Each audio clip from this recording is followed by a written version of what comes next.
beängstigt. Meine Damen und Herren, wir bitten um Ihre Aufmerksamkeit. Hi wonderful people, it's Trish Palmer here from Palmer & Palmer Specialty Hypnosis Training, working together with Canadian Hypnosis Conference. If you don't have your tickets yet, please grab them in the link. It's going to be an absolutely epic journey for all complementary therapists that wish to attend. Cannot wait to see you guys there. So let's talk about the do's and don'ts when it comes to your sessions. Now, some of these things you'll think to yourself, you know what, that's just common sense, but what's common to you and what's common to me are completely different aspects. I've been in this industry for many years now, and I still see some veterans in the industry doing some of these things, and I'm like, no, that's bad kitty. So let's go through with them. I'm going to give you 7 don'ts and 7 do's, so let's roll them off. Number 1. Do not hypnotize without consent. Now, this is very difficult to hypnotize someone without consent anyway, but we do use a lot of NLP language. So when it comes to the hypnosis, the NLP side, do not even try to endeavor to hypnotize without consent of any level. The person needs to be open. They need to be willing and accepting of the change. Number 2. Don't recruit people. We're not here to recruit people onto our sides or to get our viewpoint across. This is not a modality that we use to gather people or propaganda or anything like that. Many of you may not know me personally, but I'm not a religious person on any level. However, I do not condone religion on any level either. I've had many clients in my room and they are religious people, and I do not ever once say to them that I don't believe in this, because it's all about the client. I will go with whatever the client needs to make this work. I had one lady who was very religious at one stage, and she said to me, why has God cured my friend's cancer but has not assisted me with my quit smoking? So I redeveloped her session so that she would actually meet her God and would help her to quit smoking. Proud to say that she's still a quit smoker today, and that was about 7 years ago now. So we're not here to recruit people. I'm not here to tell you what you can and can't believe in. I'm here to help you with your belief systems so that way you can achieve your goals and be that better person that you know that you can be. Number 3, don't breach confidentiality, okay? You can exchange stories, you can, use examples, but don't use specific names, specific problems, specific locations, or anything like that. I have had people come up to me and tell me the full client details, and I'm like, whoa, we're not allowed to do that. We cannot breach confidentiality, so no telling of names, no giving out information, no using specific locations, saying blah at blah at blah at blah. These people may get to a stage where they're just like, you know what, I'm happy to have hypnosis, but I don't want to promote it. That's why some of you may be struggling to get your testimonials onto your web pages. I have a few, but I've worked with thousands of clients now, and I think there's only about 20 on there. Big whoop to that. Because at the end of the day, I don't jump onto a medical site looking for a doctor and then looking for feedback, and we're exactly the same. So sure, get your testimonials and things like that, but don't be surprised if people don't leave a testimonial or they don't want to, because this is a personal issue.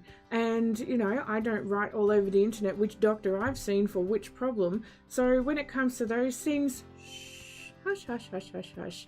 Number 4, don't enter the session poorly. I've been in sessions like this where the hypnotherapist or even the complementary therapist has been completely exhausted, or I'm the last client of their day, and they really shouldn't be giving me resources when obviously their tank is empty themselves. So don't enter the session in a poor manner, especially if you're in a bad mood or if you've had a rough night's sleep, headache or exhaustion or anything like that. Then just cancel, tell them that you're not up for it at the moment and you will need to reschedule. Number 5, trance safety. This is something I have actually seen and witnessed, and I used to witness it a fair bit when I was a massage therapist as well. Everybody goes into a trance-like state when they are relaxed, and we need to take on trance safety. So when your client comes out of that trance, allow them those few minutes to gather their thoughts, to ground themselves, to understand where they are again. They have basically just woken up from a dream as such, and they're a bit discombobulated. So offer them a glass of water, have a talk about something for 10-15 minutes, do a catch-up. whatever it is that you need to do. But ensure that your client is fully aware and ready to go before they leave that session, because they're about to drive a vehicle. They're going to walk out somewhere, and mistakes can be made when people are still in that semi-trance state. So I have seen people actually do that, where the person's come out of hypnosis and they're like, okay, so I'll see you next Friday, and the person's like, yeah, no worries, and off they've gone. And I'm like, yeah, you think it's right? You think that's an ethical thing to allow your client to drive now because they're not entirely with it? And some people are smart enough to sit in the car for another 5 to 10 minutes to collect themselves, and others are just in such a hurry that they're all of a sudden they're driving down the road and they're just like, So make sure you take on that trance safety, okay? Also make sure that when you're doing your trance safety that you tell them they will not fall off their chair, that they will continue to hear you, etc., etc., etc. Number 6, be realistic about your skills. There are certain clients that I do not work with, and that's because I don't believe that I can realistically assist them for that particular problem. So be realistic about your skills. It doesn't matter whether you are on the clinical side, the spiritual side, you dabble in both, whatever it is that you do, be realistic about your skills and what it is that you can achieve. Some people can achieve, big changes in one session. But you have to be realistic about that with your client and with yourself as well. I work with a lot of doctors' referrals, and I have stated to doctors that I don't work with X, Y, Z clients because I don't feel I'm educated enough about that. We do need some education about some of these medical ailments that are going on. I've had people ring me and go, do you deal with blah? And I'm like, I don't even know what that is. I'm going to have to do some research and get back to you to see if I can assist with that. So just be realistic about your skills. We can't have 100% knowledge about 100% things. It's as simple as that. So be realistic, keep hold of your niche, and help those that you can. Number 7, do not do hypnosis or any kind of NLP for the money, because at the end of the day, this is no different to going to the gym and doing fitness. If you eat healthy and do your fitness, the weight loss will happen anyway. So do not do this just because the money's good or something along those lines. You need to be doing it because you're passionate about it. You want to help these people, and the money will just come. It's as simple as that. So do it because you enjoy it. And if you need a filler job in between whilst you're getting clients, that does not define you. That just pays the bills until you get more clients. It happens to everyone. Everybody has a story of where they started, so allow that to be part of your journey. So what are some of the things that you can do in your sessions? Well, number 1, be a quality therapist, okay? I have seen those people that have gone and sat in camper chairs and stuff like that inside their clinics and then complained that they're not actually earning the revenue that they thought they would earn. It's like, well, you're only attracting the client that you're resonating for your quality. So be a high quality therapist. Ensure that your room is clean, that it's very stylish, and that it is a good relaxing space for change. Number 2, be reliable. I have offered and been offered many sessions by people, and then they don't show up or they cancel. I understand that people get sick, but seriously, you're sick again for the 4th session in a row. This is a bit ridiculous here. So for me, that is an unreliable therapist, and perhaps you weren't really dedicated to the promise that you made. So be reliable. If you're going to say you do something, then by all means do it, unless you're actually unwell. If you're unwell, that's good. Like, you're taking that time out, but surely being unwell for all those weeks in a row, you need to go get some advice or some help to solve that problem, okay? So be reliable. Number 3 is one of the biggest ones I promote to my students, that you must do this. You really must do this. Do it your way, okay? There's always going to be somebody who's got a different kind of, modern rewind or whatever it is that we're going through. And it's always going to be modified. There's always going to be somebody doing a timeline of some sort, or a parts of some sort, or a strengthen, or a disassociation, or whatever. There's always going to be somebody doing it. But at the end of the day, do it your way. Do it the way that you do it best, because that's what's going to resonate and shine with people. So always be willing to learn. You might pick up those little gold nuggets from different people, go and do some different training, see what you like. Open yourself up. But remember to follow your way and do it your way. You don't have to be on every social media platform. You don't have to be doing videos every single week. You just make sure that you do it your way, in a way that's working for you. Number 4, keep some really good records, okay? Because I have had court cases over the years where I've had to hand over the records for the client to the jury situation, and you've got to keep good records. So keep your times, your dates, have it all locked away, etc., etc. If you do digital ones like me, make sure you have your soap notes backed up correctly, so that way people can understand that, oh, it is a digital product and you're not going in and changing it at all. So make sure you keep all of those records up to date. And hey, I have so many clients. I once had a set of clients who looked very similar and had similar names, that one came on, I think it was a Tuesday at 4 o'clock and one was a Thursday at 4 o'clock. So they had all these similarities, and then I would be like, oh, which one am I working with? And even when they rocked up, because they looked similar, I'd get my brain confused. So make sure you keep your records and keep them well. I do all of my records in my session whilst I'm with my client, and then I spend about 5 to 10 minutes once I'm finished with the client quickly typing it up. Just get it done, smash it out, be done with it. Number 5, perception and deception. These are some of the do's, okay? So do be perceived as a professional, but do not be deceiving enough so people think that you never ever fail. There are a lot of gurus in this industry that will only talk about their success and they never fail because I'm the best, or I'm the ultimate, or I'm the whatever.